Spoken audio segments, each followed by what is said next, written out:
Hei Tuhan, adakah kau murung melihat beribu wajah berkabung di sisa gelegar Galunggung? Kalimat itu adalah lirik lagu Iwan Fals, namun bukan hanya sekedar lirik, melainkan jeritan dari tanah yang tertutup debu Galunggung. Letusan 1982 bukan hanya peristiwa geologi, tetapi luka kemanusiaan yang meninggalkan duka, ketakutan, dan pertanyaan tentang keadilan. Dari gelegar gunung hingga suara musik yang lahir sesudahnya, kisah ini adalah tentang manusia yang berharap untuk didengar di tengah bencana yang mengubah hidup mereka selamanya.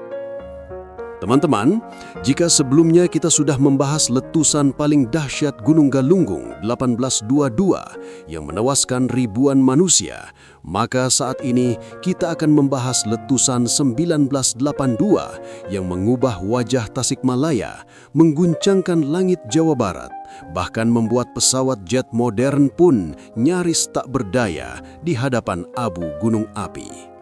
Sebelum kita masuk ke dentuman besar itu, perlu kalian tahu, karena keterbatasan dokumentasi visual pada masa tersebut, footage sebelum dan saat ledakan besar nanti akan kami rekonstruksi dengan ilustrasi buatan berbasis kecerdasan buatan, agar kalian bisa membayangkan, merasakan, dan melihat kira-kira seperti apa rupa Galunggung ketika ia mengamuk. Beberapa rekaman asli yang berhasil kami temukan juga akan diselipkan sebagai saksi bisu, potongan realitas yang lolos dari waktu, karena tidak semua detik 1982 sempat diabadikan kamera.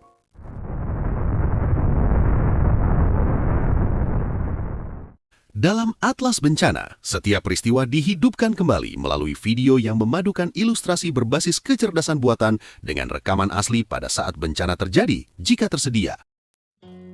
Sekarang kita mundur sejenak, menatap peta di kepala, supaya kisah ini tidak melayang tanpa pijakan.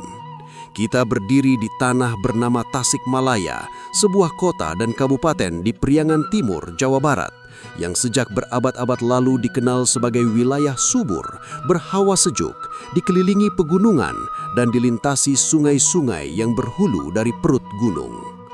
Dari catatan sejarah, dari arsip geologi, dari kisah para peneliti, wilayah ini adalah hadiah sekaligus peringatan. Hadiah karena tanahnya luar biasa subur, peringatan karena di bawahnya bekerja dapur magma yang tak pernah benar-benar padam. Gunung Galunggung berdiri di sana dengan ketinggian sekitar 2.168 meter di atas permukaan laut, membentang di perbatasan Tasikmalaya, Garut, dan Ciamis, menguasai area ratusan kilometer persegi, seperti raksasa yang tertidur sambil memeluk desa-desa di sekelilingnya. Dari sudut pandang geologi, Galunggung adalah gunung api strato, dibangun oleh lapisan demi lapisan lava dan material piroklastik dari letusan-letusan masa lalu. Catatan ilmiah menunjukkan, sejak abad ke-19, gunung ini bukan sekedar bukit hijau yang ramah bagi petani, melainkan mesin alam yang sesekali memuntahkan energi setara ribuan bom konvensional. Letusan tahun 1822 menjadi trauma kolektif. Awan panas meluncur, lahar menghantam, ribuan jiwa melayang, ratusan desa rusak, dan aliran sungai seperti Citandui membawa kisah duka hingga jauh ke hilir. Namun seperti manusia yang pelan-pelan belajar hidup berdampingan dengan resiko, masyarakat kembali membangun rumah, menanam padi, menata kebun, seolah berkata pada gunung, kita berbagi ruang, semoga damai. Tahun-tahun berlalu, Galunggung kembali beraktivitas pada 1894.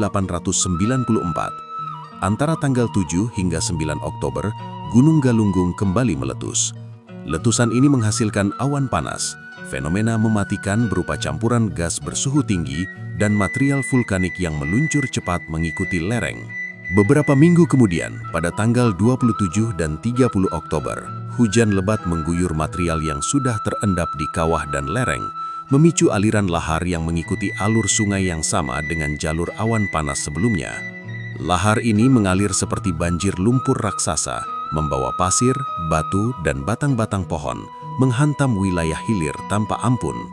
Catatan sejarah menyebutkan, sekitar 50 desa terdampak, banyak rumah ambruk bukan karena gempa, melainkan karena tertimpa hujan abu tebal yang menumpuk di atap-atap, membuatnya runtuh satu persatu.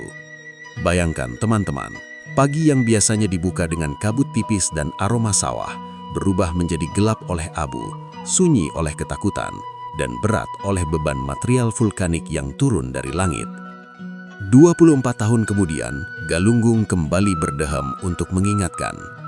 Pada awal Juli 1918, serangkaian gempa bumi terasa di sekitar lerengnya. Gempa-gempa kecil ini adalah bahasa alam, tanda bahwa magma dan gas sedang bergerak di kedalaman. Pada tanggal 6 Juli 1918, letusan terjadi, memuntahkan abu vulkanik yang turun setebal sekitar 2 hingga 5 mm. Secara spasial, hujan abu ini memang terbatas, terutama di dalam kawah dan di lereng selatan, tidak menyebar luas seperti peristiwa 1822 atau 1894. Namun peristiwa ini penting karena pada tanggal 9 Juli 1918, para peneliti mencatat kemunculan sebuah kubah lava di dalam danau kawah. Kubah ini tumbuh hingga setinggi kurang lebih 85 meter dengan ukuran sekitar 560 kali 440 meter dan kemudian dikenal dengan nama Gunung Jadi. Ia adalah gunung kecil di dalam gunung, bukti bahwa magma naik ke permukaan dan membeku, membentuk struktur baru di jantung Galunggung. Setelah 1918, aktivitas Galunggung perlahan mereda. Tahun-tahun berlalu, dekade berganti. Tidak ada letusan besar, tidak ada awan panas, tidak ada lahar yang menyapu desa. Gunung itu tampak tenang, bahkan jinak. Lerengnya kembali hijau, kawahnya menjadi objek pengamatan ilmiah. Tanah di sekitarnya diolah menjadi sawah dan kebun. Generasi baru tumbuh dengan ingatan akan Galunggung sebagai sumber air dan kesuburan, bukan sebagai pembawa petaka. Bagi banyak warga, kisah 1822, 1894, dan 1918 mulai terasa seperti cerita lama yang jauh, seperti dongeng yang diwariskan kakek nenek, bukan ancaman nyata yang bisa bangun kapan saja. Dalam perspektif budaya, masyarakat Priangan mengenal gunung bukan sekedar objek fisik, tetapi ruang sakral, tempat bersemayam kekuatan alam. Upacara, doa, dan kearifan lokal berkembang seiring dengan kesadaran bahwa hidup di lingkar gunung api adalah hidup dengan kompromi, menerima rezeki dari tanah subur, sekaligus bersiap ketika alam menarik napas panjang. Para peneliti vulkanologi mencatat, daerah di sekitar Galunggung memiliki kepadatan penduduk yang cukup tinggi pada awal 1980-an.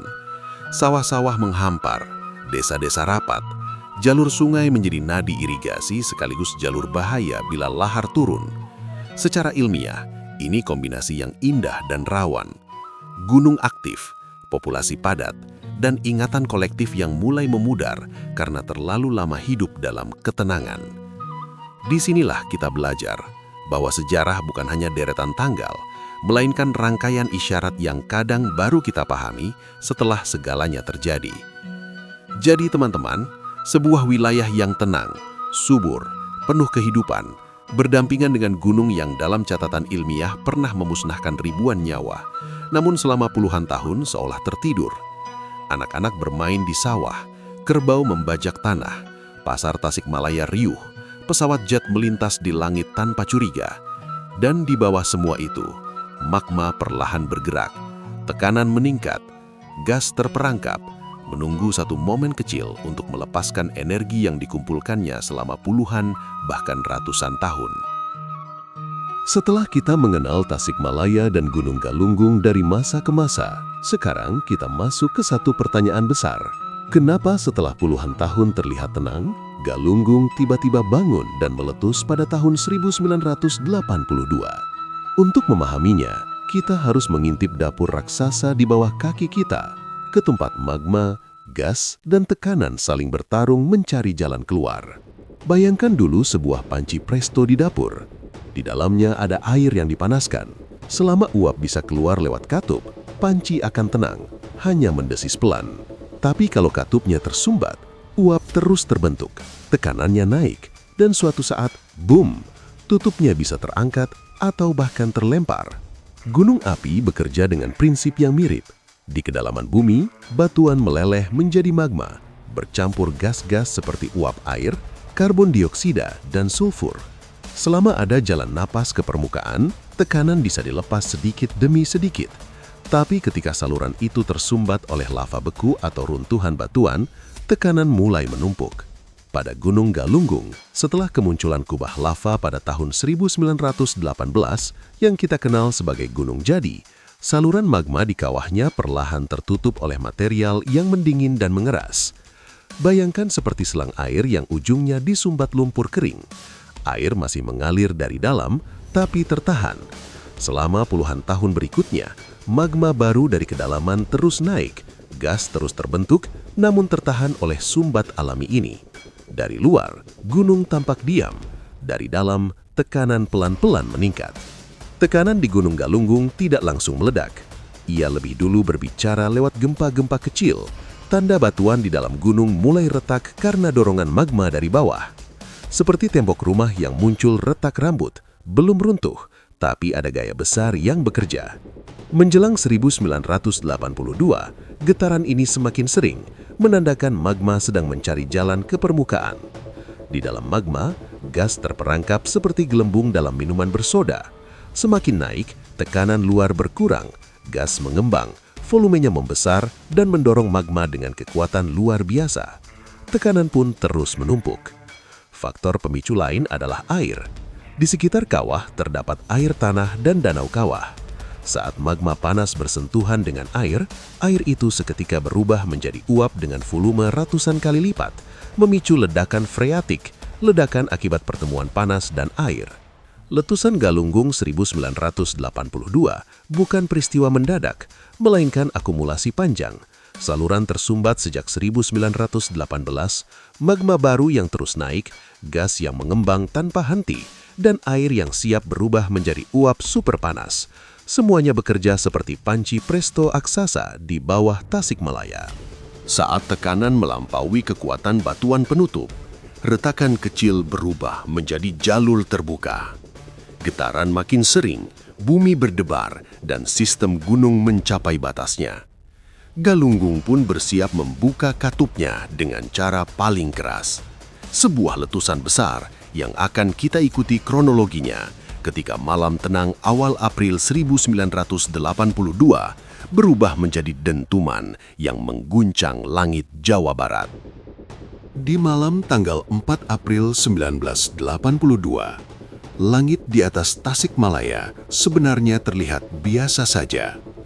Angin berembus pelan, hawa pegunungan dingin seperti malam-malam lain di Priangan. Gunung Galunggung tampak tenang, gelap, hanya siluet besar yang berdiri di kejauhan. Namun, di bawah ketenangan itu, di kedalaman beberapa kilometer di bawah kawah, tekanan yang telah terkumpul puluhan tahun mulai mencapai batasnya.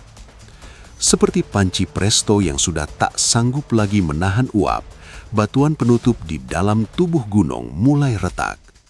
Retakan ini bukan sekadar retak rambut, melainkan jalur-jalur rapuh yang dibuka paksa oleh magma panas yang mendorong dari bawah. Sekitar pukul 22 malam, getaran pertama terasa di sekitar kawah Galunggung. Bagi warga lereng, rasanya seperti truk besar melintas tepat di bawah rumah. Tanah bergetar dari dalam. Secara geologi, ini pertanda magma sedang memecah batuan, membuka saluran menuju permukaan. Tak lama kemudian, suara gemuruh berat terdengar dari puncak. Bukan petir atau longsor, melainkan dentuman dalam dari perut bumi. Sumbat kawah, lava beku sejak puluhan tahun mulai hancur. Gas-gas yang terperangkap akhirnya menemukan jalan keluar dan tekanan dilepaskan ke atmosfer dengan kekuatan luar biasa. Kolom letusan pun terbentuk. Campuran gas panas, abu, dan batuan terlontar ke udara, membumbung ribuan meter seperti jamur raksasa berwarna gelap. Di dalamnya, tumbukan partikel abu memicu kilatan petir vulkanik. Dari kejauhan, Galunggung tampak seperti obor raksasa di tengah malam. Material berat jatuh menghantam lereng, sementara abu halus terbawa angin, turun sebagai hujan abu yang kian menebal. Di dalam kawah, kubah Huafa lama runtuh, bercampur dengan magma dan gas, membentuk awan panas, aliran piroklastik yang meluncur cepat mengikuti lereng dengan suhu ratusan derajat. Letusan utama berlangsung berjam-jam, dari malam hingga dini hari, disertai dentuman berulang yang mengguncangkan tanah dan udara. Aktivitas berlanjut ke hari-hari berikutnya, bahkan menguat kembali, menandai penghancuran total struktur lama di dalam kawah. Secara geologi, sistem erupsi kini sepenuhnya terbuka. Dapur magma terhubung langsung dengan atmosfer, menghasilkan letusan eksplosif khas magma kental dan gas melimpah. Dari awal April 1982 hingga 1983, Galunggung menyelesaikan satu siklus erupsi lengkap. Tekanan menumpuk, sumbat hancur, kolom raksasa terbentuk, awan panas meluncur, struktur kawah runtuh, hingga akhirnya gunung memasuki fase pasca erupsi. Disinilah bagian letusan ini berakhir, ketika suara dentuman berubah menjadi desis, ketika kolom raksasa berubah menjadi kepulan uap, dan ketika Galunggung, setelah menguras energi yang dikumpulkannya selama puluhan tahun, perlahan kembali ke keadaan siaga, bukan lagi mengamuk, tetapi belum sepenuhnya tidur. Dari sinilah nanti kisah beralih ke satu pertanyaan besar, bukan lagi apa yang dilakukan gunung, melainkan apa yang dialami manusia setelah berbulan-bulan hidup di bawah langit yang pernah diguncang oleh amarah bumi. Kini, kita masuk ke fase ketika letusan itu meninggalkan jejaknya di permukaan bumi. Disinilah bencana tidak lagi hanya berupa dentuman dan cahaya di langit, tetapi berubah menjadi kerusakan nyata yang bisa disentuh. Sungai yang berubah alur, sawah yang tertimbun, desa yang terputus, dan lanskap yang dalam hitungan minggu tak lagi sama seperti sebelumnya. Secara fisik, wilayah di sekitar Gunung Galunggung mengalami transformasi besar akibat endapan abu, pasir, dan batuan piroklastik. Berdasarkan pemetaan daerah aliran sungai yang berhulu di Galunggung, material letusan menumpuk tebal di lereng-lereng dan di dalam lembah-lembah sungai. Sungai-sungai seperti Cibanjaran, Cikunir, Ciwulan, Cisanggarung, dan sejumlah anak sungainya berubah fungsi menjadi jalur utama aliran lahar. Abu dan pasir yang semula jatuh tenang dari langit ketika bercampur hujan berubah menjadi aliran lumpur panas yang bergerak cepat, membawa bongkah batu dan kayu, menghantam bantaran, merusak jembatan, serta menimbun sawah dan permukiman di dataran rendah. Endapan ini menutup saluran irigasi, meninggikan dasar sungai, dan mengubah morfologi lembah. Di beberapa tempat, alur sungai menjadi lebih lebar dan dangkal karena terisi material vulkanik dalam jumlah sangat besar. Setiap hujan deras memicu lahar dingin baru, sehingga ancaman tidak berhenti ketika letusan eksplosif mereda. Justru, dalam bulan-bulan setelah puncak erupsi, lahar menjadi bencana susulan yang terus berulang, mengikuti jalur-jalur air yang sejak lama menjadi urat nadi pertanian dan pemukiman.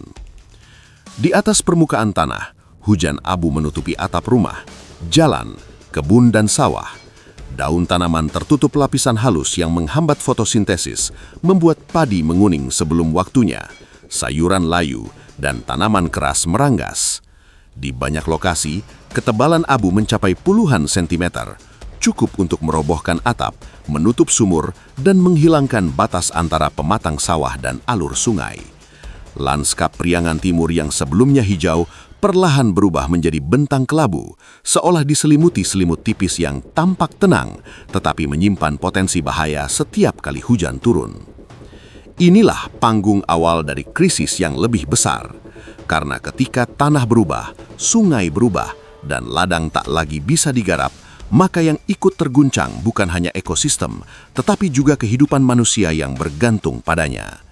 Dari sinilah cerita kita bergerak dari kerusakan fisik menuju kisah paling panjang dan paling menguras emosi dalam bencana Galunggung 1982-1983. Kisah pengungsian massal yang berlangsung bukan berhari-hari, bukan berminggu-minggu, melainkan hampir 1 tahun penuh.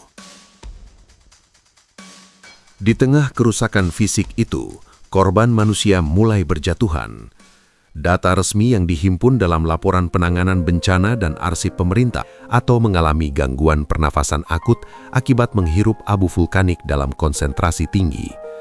Korban luka dan sakit jumlahnya jauh lebih besar, mencapai ribuan orang, didominasi oleh infeksi saluran pernafasan, iritasi mata, penyakit kulit, dan kelelahan akibat kondisi darurat yang berkepanjangan. Angka-angka ini menunjukkan bahwa meskipun Galunggung tidak menelan ribuan nyawa seperti letusan abad-abad sebelumnya, dampaknya terhadap keselamatan manusia tetap nyata dan menyakitkan. Selain soal jumlah korban meninggal, saat abu masih menutup langit dan lahar mulai mengalir di sungai-sungai, keputusan yang paling berat pun diambil. Manusia harus menyingkir dari rumahnya sendiri. Bukan karena takut berlebihan, tetapi karena data kegempaan, kolom erupsi, dan arah aliran awan panas menunjukkan bahwa tinggal berarti mempertaruhkan nyawa. Pada hari-hari pertama setelah letusan besar April 1982, wilayah dalam radius bahaya dikosongkan. Truk, bus, kendaraan militer, bahkan gerobak dan sepeda motor dipakai untuk mengevakuasi warga dari lereng Galunggung menuju tempat yang lebih aman. Bencana letusan Gunung Galunggung merupakan salah satu bencana kemanusiaan terbesar pada masa Orde Baru. Menurut catatan resmi Bakornas Penanggulangan Bencana Alam dan laporan dalam dokumen penanganan letusan Gunung Galunggung 1982-1983, pada fase awal saja, sekitar 31.000 jiwa langsung dipindahkan dari desa-desa di kaki gunung. Namun seiring aktivitas erupsi yang terus berulang, awan panas yang sesekali masih meluncur, serta lahar yang mengancam daerah aliran sungai, jumlah ini membengkak drastis. Dalam skema bantuan nasional dan internasional yang dikoordinasikan pemerintah bersama UNDP dan World Food Program, tercatat sekitar lebih dari 250.000 jiwa masuk kategori pengungsi dan penduduk terdampak langsung selama periode 1982-1983. Mereka berasal dari Kabupaten Tasikmalaya, Garut, Ciamis, serta wilayah-wilayah di sepanjang das yang berhulu di Galunggung, yang material letusannya bahkan mempengaruhi kawasan hingga Majalengka, Kuningan, Indramayu, dan Cirebon. Bayangkan skalanya, teman-teman. Ini bukan sekadar 1 atau 2 desa yang mengungsi, melainkan puluhan kecamatan, ratusan kampung dengan manusia dari berbagai usia harus meninggalkan rumah, sawah, kebun, ternak, dan seluruh ritme hidupnya. Barak-barak pengungsian didirikan di lapangan, sekolah, balai desa, gedung pemerintahan, bahkan di kota-kota yang relatif jauh dari gunung. Tenda-tenda berjajar, dapur umum mengepul siang malam, pos kesehatan darurat dibuka, dan logistik didistribusikan. Dalam liputan detik yang merekam kesaksian para penyintas, pengungsian ini bukan cerita singkat. Banyak warga yang hidup di barak hampir 1 tahun penuh, bukan 1 musim, melainkan melewati pergantian bulan, musim tanam, bahkan mungkin hari raya dalam kondisi serba terbatas. Anak-anak bersekolah darurat, duduk di bangku pinjaman atau di lantai, belajar dengan buku seadanya. Para orang tua setiap hari menunggu kabar dari petugas vulkanologi. Apakah status sudah turun? Apakah lahar masih mengalir? Apakah awan panas masih mungkin terjadi? Ketidakpastian menjadi beban terberat. Setiap dentuman dari arah gunung, setiap hujan deras di lereng selalu memunculkan kekhawatiran baru. Lahar dingin berkali-kali menghantam daerah yang sempat dibersihkan, memaksa sebagian warga yang sudah pulang untuk kembali mengungsi. Dari sisi kesehatan, debu halus memicu gangguan pernapasan, iritasi mata, dan penyakit kulit. Dapur umum harus menyiapkan makanan bagi ribuan orang setiap hari, sementara distribusi air bersih, sanitasi, dan obat-obatan menjadi pekerjaan raksasa yang harus diatur terus-menerus. Penanganan krisis kemanusiaan sebesar ini melibatkan hampir seluruh unsur negara. Bakornas menjadi koordinator utama, mengatur evakuasi, distribusi logistik, dan penetapan zona aman. TNI dan Polri mengerahkan personil dan kendaraan untuk mengangkut pengungsi, membangun barak, membuka jalur yang tertutup abu dan lahar, serta menjaga ketertiban di lokasi pengungsian. Palang Merah Indonesia dan tenaga medis mendirikan pos-pos kesehatan darurat. Di tingkat internasional, bantuan datang melalui badan-badan PBB seperti UNDP, WFP, FAO, dan organisasi kemanusiaan lainnya yang menyediakan bahan pangan, obat-obatan, tenda, serta dukungan teknis. Skala operasi ini menunjukkan bahwa bencana Galunggung bukan peristiwa lokal semata, melainkan krisis yang membutuhkan koordinasi nasional dan dukungan global. Dalam penanganan bencana Galunggung di pengungsian yang begitu panjang, pemerintah Orde Baru akhirnya mengambil kebijakan untuk mencegah keresahan sosial di pengungsian yang dipicu oleh krisis pangan, hilangnya mata pencaharian, dan kondisi hidup yang memprihatinkan.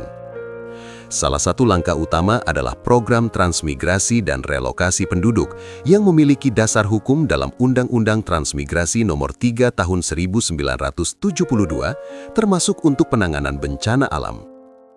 Para pengungsi dari zona bahaya 1 dan 2 lebih dulu diklasifikasikan berdasarkan latar belakang ekonomi, pendidikan, dan pekerjaan, lalu diberikan beberapa pilihan, ikut transmigrasi, direlokasi ke daerah lain dengan bantuan modal, diberdayakan sebagai petani ikan atau buruh perkebunan inti rakyat, hingga menerima kredit usaha.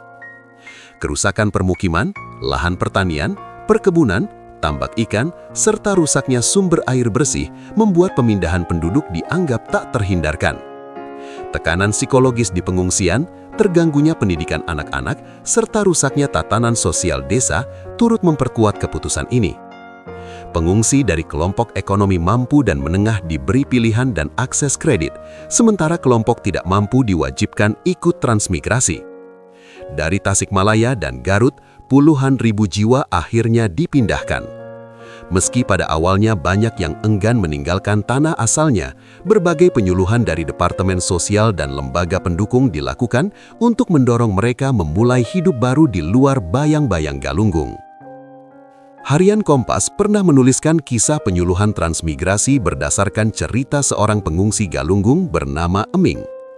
Sejumlah warga dari desa-desa yang rusak parah dan terkubur material letusan seperti Linggajati, Sukagalih, Sukaratu, dan Sinagar akhirnya ikut bertransmigrasi ke Sumatera, termasuk Eming.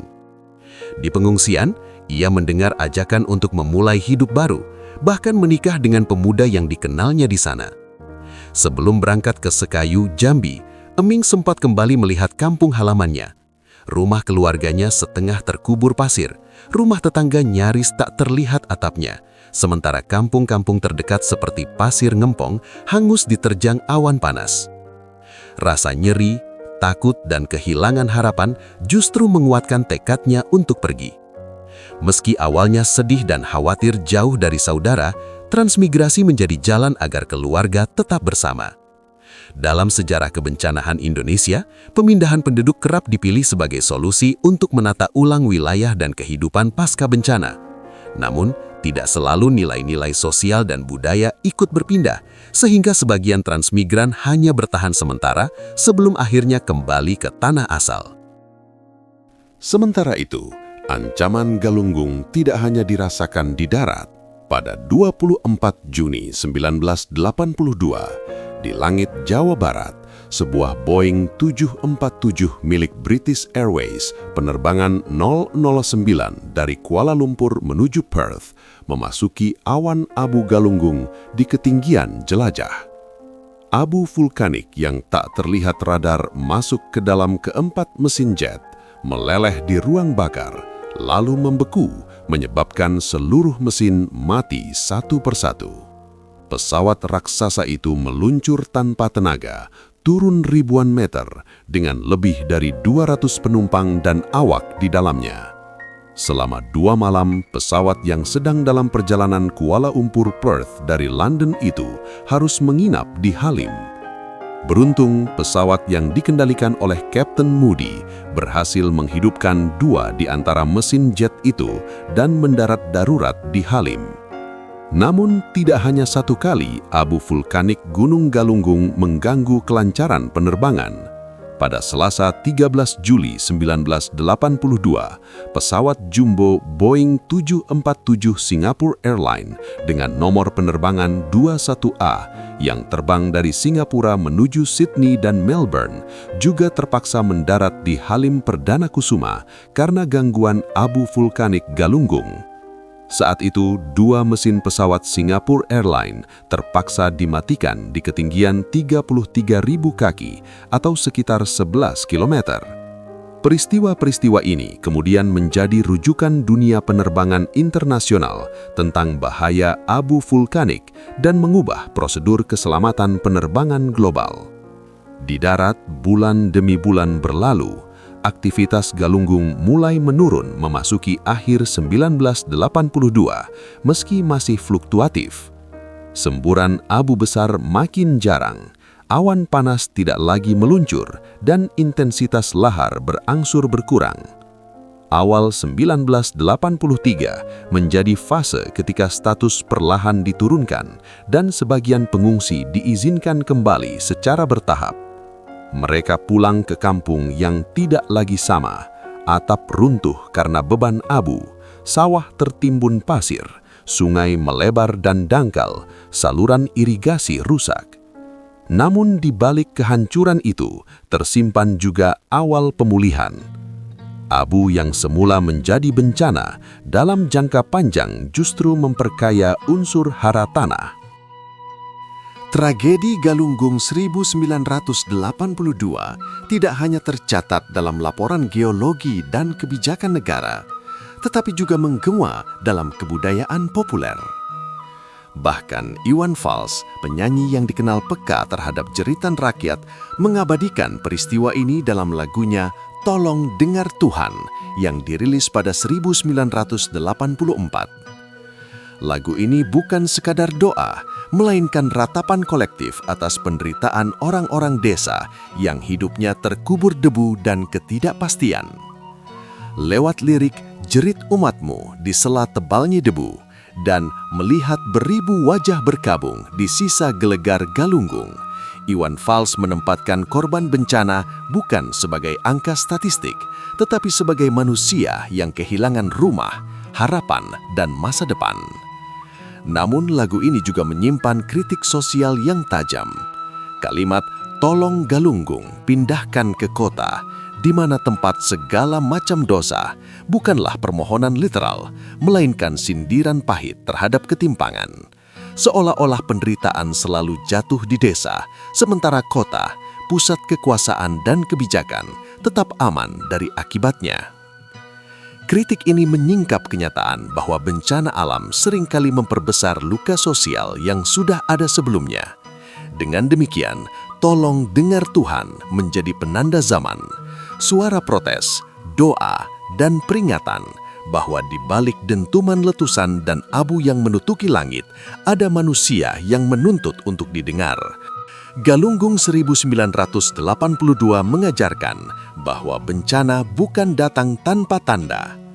Jauh sebelum ledakan besar, bumi sudah memberi sinyal lewat gempa kecil, perubahan suhu, bau belerang, hingga deformasi tanah. Pemantauan gunung api bukan sekadar alat di puncak, tetapi sistem peringatan bagi jutaan nyawa.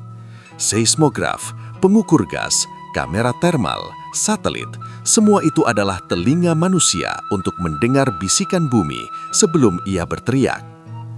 Pelajaran kedua, tata ruang yang menghormati alam. Galunggung menunjukkan bahwa alur lahar, lembah, dan sungai bukan sekadar jalur air, melainkan jalur maut ketika gunung meletus. Desa, sawah, dan infrastruktur yang berada di jalur ini harus dipetakan dengan jujur, bukan demi ekonomi sesaat, tetapi demi keselamatan jangka panjang. Zona merah bukan larangan kosong, ia adalah garis tipis antara hidup dan mati. Pelajaran ketiga, masyarakat yang siap bukan panik. Evakuasi akan berhasil bila jalurnya dikenal, bila simulasi pernah dilakukan, bila setiap orang tahu harus kemana, membawa apa, dan siapa yang harus didahulukan. Anak-anak, lansia, penyandang disabilitas, mereka bukan angka. Mereka manusia yang harus dipikirkan sejak masa tenang, bukan saat sirene sudah berbunyi. Pelajaran keempat, informasi yang jujur dan satu pintu. Pada 1982, keterbatasan teknologi membuat kabar sering simpang siur. Hari ini, dengan media sosial dan kecepatan informasi, tantangannya justru lebih besar. Hoaks bisa lebih cepat dari lahar. Maka komunikasi bencana harus jelas, tegas, berbasis data ilmiah, dan disampaikan dengan bahasa yang bisa dipahami warga desa, bukan hanya laporan teknis. Dan pelajaran kelima, yang paling dalam, hidup berdamai, bukan menantang. Galunggung bukan musuh, ia bagian dari sistem bumi yang membentuk Pulau Jawa, menyuburkan tanah, menyediakan air, dan menopang kehidupan. Tetapi ia juga pengingat bahwa manusia hanyalah tamu di atas kerak yang tipis, di atas dapur api yang tidak pernah benar-benar padam. Teman-teman, kisah Galunggung 1982 bukan sekedar cerita masa lalu. Ia adalah pesan lintas generasi, bahwa kesiapsiagaan adalah bentuk tertinggi dari rasa syukur atas hidup, bahwa mitigasi bukan ketakutan, melainkan kebijaksanaan, dan bahwa ketika suatu hari gunung kembali bersuara, kita ingin dikenang bukan sebagai masyarakat yang lengah, tetapi sebagai masyarakat yang siap, paham, dan saling menjaga. Di tanah yang subur oleh abu, di negeri yang berdiri di cincin api, kita belajar satu hal. Alam boleh menguji, tetapi manusia yang belajar akan selalu punya harapan untuk bertahan. Terima kasih teman-teman. Kita akan jumpa pada kisah berikutnya di Atlas Bencana.